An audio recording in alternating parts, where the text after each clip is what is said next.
Democracy एक ऐसा शब्द जो लोगों को पावर देने का वादा करता है। स्कूल की किताबों में, भाषणों में और न्यूज रूम में इसकी गूंज सुनाई देती है। पर जौनपुर में इसका मतलब बदल गया है। इसे बैकरूम डील्स और बरगद के पेड़ों के नीचे बेचा जाता है, जहां बड़े बूढ़े छोटों का फैसला करते हैं। यहां डेमोक्रेसी एक परफॉर्मेंस है, हर 5 साल में एक बड़ा ड्रामा, जिसमें आम आदमी बस एक दर्शक होता है। हवा में पॉलिटिक्स घुली हुई है, हर बात, हर बहस में इसका शोर है। थ्योरी में आप उसे वोट देते हैं जो आपके लिए काम करेगा, पर असल में ये जाति, ताकत और पैसे का एक जाल है। लोगों के लिए बनी सरकार एक दूर का सपना लगती है, एक ऐसी कहानी जो आप अपने बच्चों को सुनाते हैं पर खुद नहीं मानते। हमारा वोट हमारी आवाज है, हमारा हथियार है। पर क्या होगा अगर जंग शुरू होने से पहले ही हथियार की धार खत्म हो जाए? लोग उम्मीद और धोखे के चक्कर में फंसे हैं। ऐसे लीडर्स चुनते हैं जो अगली इलेक्शन तक गायब हो जाते हैं। सिस्टम ताकतवर को पावर में रखता है। लोग सिर्फ नंबर हैं जिन्हें अपने हिसाब से इस्तेमाल किया जाता है। जौनपुर एक जंग का मैदान है, फौजों का नहीं, बल्कि सोच, लालच और एक जलती हुई उम्मीद का। यह लड़ाई डेमोक्रेसी के असली मतलब के लिए है, इस शब्द को वापस पाने और इसमें जान डालने के लिए। हमारी कहानी यहीं से शुरू होती है। Ruling Aam Janata party, the people's party, branding में माहिर है। उनका लीडर बंसुरी लाल हर जगह है। साफ सुथरा सफेद कुर्ता, बेजान मुस्कान और 15 साल का बेरोक-टोक राज। वह सड़कों, स्कूलों और इंसाफ का वादा करता है, पर देता सिर्फ खुद को और अपने वफादारों को है। पार्टी की मशीनरी जाति, डर और सपोर्ट पर चलती है। वोट ताकतवर लोग और बिचौलिए दिलवाते हैं। इलेक्शन जीते नहीं जाते, बल्कि प्लान किए जाते हैं। वफादारी खरीदी जाती है, विरोध को कुचल दिया जाता है। लोग चीजें हैं, वोटर्स नहीं। यह डेमोक्रेसी के नाम पर एक सामंती साम्राज्य है। लीडर राजा है, जनता प्रजा है। वे एकता की बात करते हैं पर फूट डालते हैं, लोगों का भरोसा तोड़ते हैं। बंसुरी लाल के राज में डेमोक्रेसी खोखली हो गई है, कभी भी गिर सकती है। इस निराशा के बीच रवि रहता है, एक नौजवान जिसके पास शहर की डिग्री है और सवालों से भरा दिल है। वह जौनपुर लौटता है, कुछ करने का इरादा लिए, अपने आसपास के धोखे से गुस्से में भरा हुआ। एक पब्लिक मीटिंग में एक बूढ़ी औरत टूटे हुए हैंडपंप के लिए रिक्वेस्ट करती है। बंसुरी लाल के आदमी उसे चुप करा देते हैं। रवि को गुस्सा आ जाता है। वह सिर्फ दर्शक बनकर नहीं रहना चाहता। सबकी बात न मानते हुए वह इंडिपेंडेंट कैंडिडेट के तौर पर इलेक्शन लड़ने का फैसला करता है। कोई पैसा नहीं, कोई सपोर्टर नहीं, बस उसकी आवाज, ईमानदारी और इंसाफ की चाहत। वह पैदल कैंपेन करता है, घर घर जाकर, गांव गांव जाकर। वह बड़े बड़े वादे नहीं करता, वह सुनता है, मुश्किल सवाल पूछता है और मौजूदा सिस्टम को चैलेंज करता है। जो हमारा है उसके लिए भीख क्यों मांगे? जिन्हें हमने चुना है उनसे डरें क्यों? उसका कैंपेन जीतने के लिए नहीं है, ये लोगों की जमीर जगाने के लिए है। वह ठहरे हुए पानी में एक लहर बन जाता है, दूसरों को उम्मीद करने की हिम्मत देता है।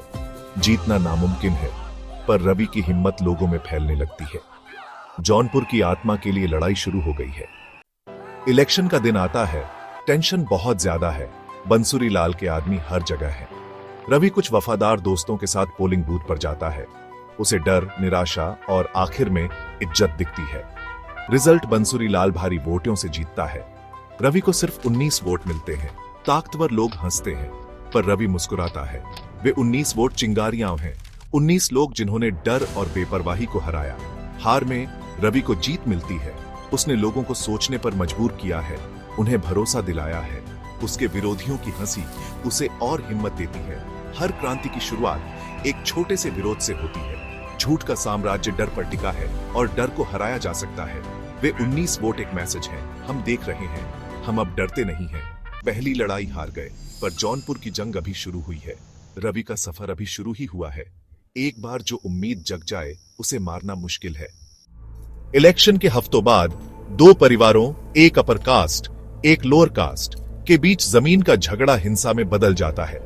बंसुरी लाल के एजेंट आग में घी डालते हैं, एक छोटी सी बात को पूरी तरह से दंगे में बदल देते हैं। घर जलते हैं, लोग जख्मी होते हैं और गांव की कमजोर शांति टूट जाती है। पुलिस देर से आती है, कमजोरों को गिरफ्तार करती है, कहती है कि सब ठीक हो गया है। बंसुरी लाल आता है, शांति की अपील करता है और बदले में कुछ पैसा देता है, जबकि उसके आदमी इस अफरा तफरी से फायदा उठाते हैं। रवि टूटी हुई जगहों से गुजरता है, पड़ोसियों की आंखों में डर और नफरत देखता है। उसे एहसास होता है कि सिस्टम फूट से चलता है, लोगों को एक दूसरे से लड़वाकर, असली दुश्मन से कभी नहीं। बंसुरी लाल सिर्फ करप्ट नहीं है, वह नफरत का सौदागर है। समाज की कमजोरियों पर अपनी पावर बनाता है। दंगा गांव के लिए एक दुखद घटना है, पर उसके लिए एक पॉलिटिकल चाल। रवि के लिए यह एक दर्दनाक सबक है। लड़ाई सिर्फ एक आदमी के खिलाफ नहीं है, बल्कि फूट डालने वाली सोच के खिलाफ है। असली दुश्मन वह सिस्टम है जो नफरत से फायदा उठाता है। रवि का इरादा और मजबूत हो जाता है। संघर्ष गहरा होता है। दंगे से पॉलिटिकल लैंडस्केप हिल जाता है। विपक्षी लोक शासन पार्टी को रवि की बढ़ती पॉपुलैरिटी में एक मौका दिखता है। वे उसे पार्टी टिकट, रिसोर्स और पावर तक पहुंचने का शॉर्टकट देते हैं। रवि सुनता है, पर उनके खोखले वादों को समझ जाता है। वे उसका चेहरा चाहते हैं, उसकी सोच नहीं। वह मना कर देता है। मेरी लड़ाई एक लीडर को दूसरे से बदलने की नहीं है, बल्कि सिस्टम बदलने की है। पार्टी लीडर्स हैरान रह जाते हैं। वे उसके इनकार को समझ नहीं पाते। उनके लिए पॉलिटिक्स समझौता है, रवि के लिए यह सिद्धांत है। वह मुश्किल रास्ता चुनता है, अपना रास्ता। उसका इकलौता गठबंधन लोगों के साथ होगा। आगे का रास्ता और अकेला है, पर सही है।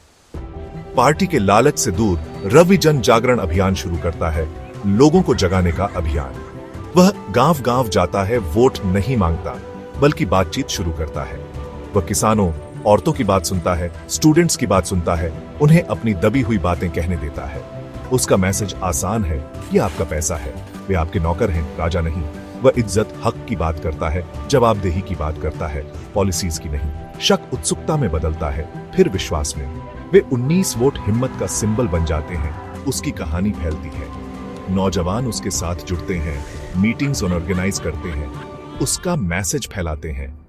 बंसुरी लाल का कैंप डराने की कोशिश करता है, अफवाहें फैलाने की कोशिश करता है, पर पुरानी चालें काम नहीं करती।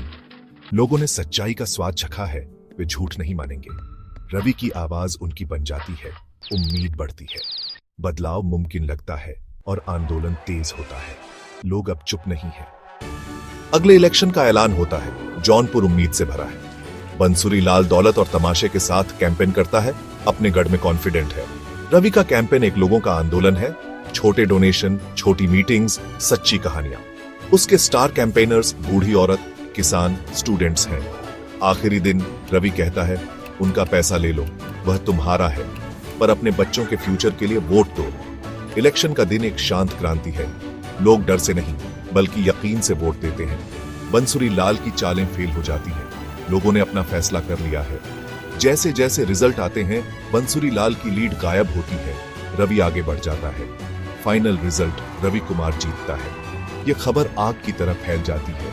ताकतवरों की हंसी की जगह लोगों की आवाज ले लेती है। यह एक ऐसी जीत है जो लॉजिक से परे है, एक अकेली सच्ची आवाज का सबूत। जौनपुर जाग गया है। डेमोक्रेसी आखिरकार सांस लेती है। रवि की जीत सिर्फ उसकी नहीं है, यह हर उस इंसान की है जिसने हिम्मत की। सड़कों पर जश्न होता है, कोई किराए की भीड़ नहीं, बस असली लोग, खुशी के आंसू और उसके नाम के नारे। उन्होंने अपनी पावर वापस पा ली है। बंसुरी लाल हारा हुआ अपने साम्राज्य को टूटते हुए देखता है। वह कभी इंसान की आत्मा को समझ ही नहीं पाया। उसने लोगों को नंबर समझा, कभी ऐसे इंसान नहीं जिनके सपने और इज्जत हो। रवि भीड़ के बीच खड़ा है, उनसे ऊपर नहीं। वह एक वादा करता है, यह हमारी जीत है, असली काम अब शुरू होता है, मैं आपका रिप्रेजेंटेटिव हूं। उसके ऑफिस के दरवाजे हमेशा खुले रहेंगे, उसका फोन हमेशा चालू रहेगा। साथ मिलकर वे ईमानदारी और इज्जत से जौनपुर बनाएंगे। सिस्टम की चुनौतियां अभी भी हैं, पर उम्मीद वापस आ गई है। लोगों को अपनी आवाज मिल गई है। वे जानते हैं कि वे बदलाव ला सकते हैं। रवि की जीत एक नई कहानी का पहला चैप्टर है, सच्ची डेमोक्रेसी की कहानी। अंधेरे में भी एक इंसान की हिम्मत सबके लिए रास्ता रोशन कर सकती है।